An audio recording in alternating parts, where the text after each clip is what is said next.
Okay, so there is nothing that gets me up in the morning like a good old-fashioned beta male lead. I cannot handle it. These sweethearts own me. Sweetest little baby.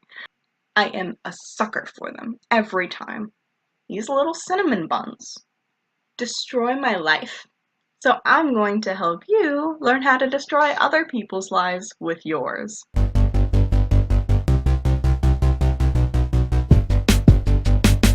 3 qualifiers before we get started. Number 1, when it comes to the romantic aspects, I am going to be mostly referring to a male-female relationship.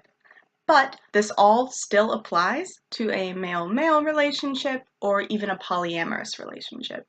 Number 2, I'm referring specifically to happy and healthy beta male characters. This does not apply to beta males who are sullen, who are bitter, who feel like they're second place, or whose partners think of them as being second place.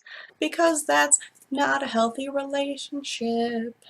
I will be discussing specifically male characters who are happy to take the support position and have embraced who they are in that sense.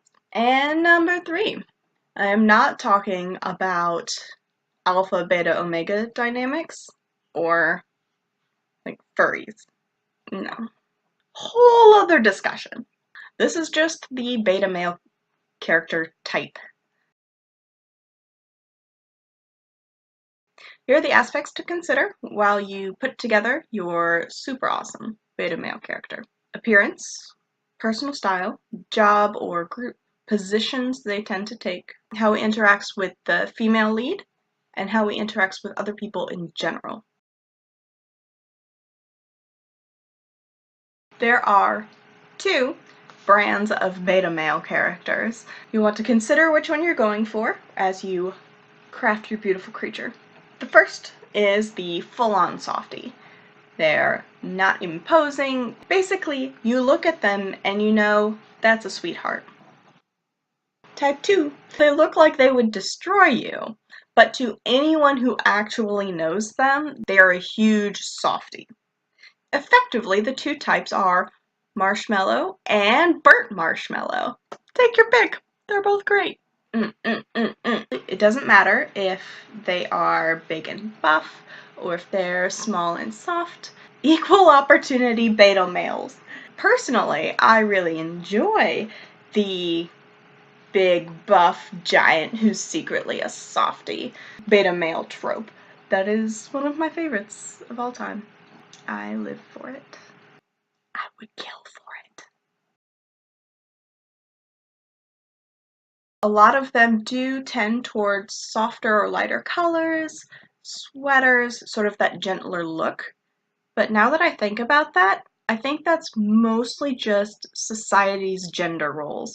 So actually, forget that. Dress them however the hell you'll want. The beta male character type tends to let their partner call the shots. Also, they're probably whipped. They're definitely whipped.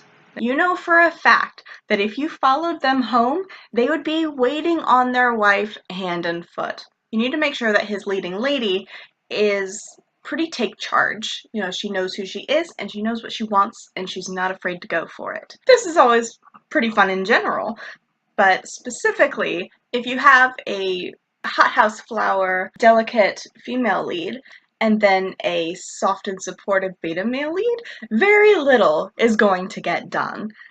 So we maybe want to have at least one of them running down the road looking for trouble. As both a reader and a writer, I tend towards girls who just can't mind their own business, with male partners trailing along beside them, adoring them, and following them in their trail of chaos. I don't know what you think you're doing, but I am going to lay your ass into the ground. I am going to destroy you. Oh, my love, so pure, delicate, how I love thee. You are my special flower. And yes, it also shows up in the way that he interacts with his lady in bed. Beta male characters tend to be bottoms or subtops, and they spend a lot of time on their knees. The primary exception to that rule is if their boss-ass wife is having her wicked way with him. Those rascals.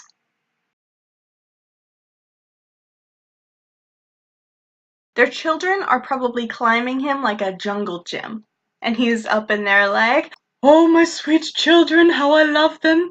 Feel free to crawl upon my person to your heart's content. I will be here. Boy, I sure do love kids." Mr. Mom. How your beta male interacts with the rest of the world at large depends on the brand of beta male that you picked out. A full-on softie beta male character will tend to approach everyone more gently, very kind, generous, just a sweetie. Basically, you meet him and you love him and you're willing to die for him. If your beta male has a sense of humor, it needs to be more playful and not vindictive, not mean, even low on sarcasm, just because beta males by nature are more sweet, and sarcasm tends to be sour. The full-on softies are rarely mean. On the other hand, the burnt marshmallows put on a big show, trying to fool everyone into thinking that they are more aggressive than they actually are. So the burnt marshmallows might be fiercer on the outside, not as open or welcoming to new people, but on the inside, they are a softie. In groups and in the workplace, beta male characters will tend less towards leadership positions and more towards following or support of leadership positions. Let's say your ensemble cast is a bunch of employees at big company, this big company name. I don't know, I can't think of anything. Your beta male character is less likely to be the president or the CEO, and more likely to be lower management, mid-management, or even vice president or executive assistant to the president. Fucking nerdy. Somewhere where they're not the top of the top, but they're still doing a lot of good, and they're able to be heavy support and second in command. And they're great at it. And maybe they're just doing their thing in the lower ranks, and that's cool too. So it's not that they can't lead, it's just not their first inclination, and it's not the most natural place for them. Some beta male characters are leaders, but only in certain contexts. For example, Wolf from the Lunar Chronicles, who I will never shut up about, ever. He is the alpha of his pack of genetically engineered super soldiers from the moon. Weird to say that out loud with no context. But that is pretty much the only situation in which he takes a leadership position. As soon as he meets his mate Scarlet, she is the one running the show. And throughout the entire rest of the series, it is Wolf following around Scarlet like a puppy while she throws down with everyone. And it's great. My point being, you might have a beta male character, like Wolf, who takes the lead in certain situations, but then the rest of the time delegates or follows the lead of someone else. Let's recap. Physical appearance and personal style actually do not have that much to do with whether or not a character is a beta male. The gentle giant trope is always wonderful, but not a requirement, unfortunately. They'll tend to take support roles in their job and in groups unless it is an area that they specifically feel comfortable being a leader in. With their partners, beta male characters tend to let her call the shots, take the initiative, and they act more as her second in command. When interacting with other people, they will either be generally sweet and kind and gentle and a totally harmless sweetheart, or burnt marshmallows.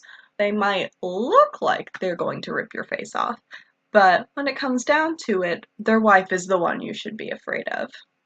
I love that trope. A healthy beta male character is not sullen about it. They feel appreciated, validated, their ideas are being listened to, their partner respects them. They're not a doormat, and they're not a slave. A slave is not a beta male character type.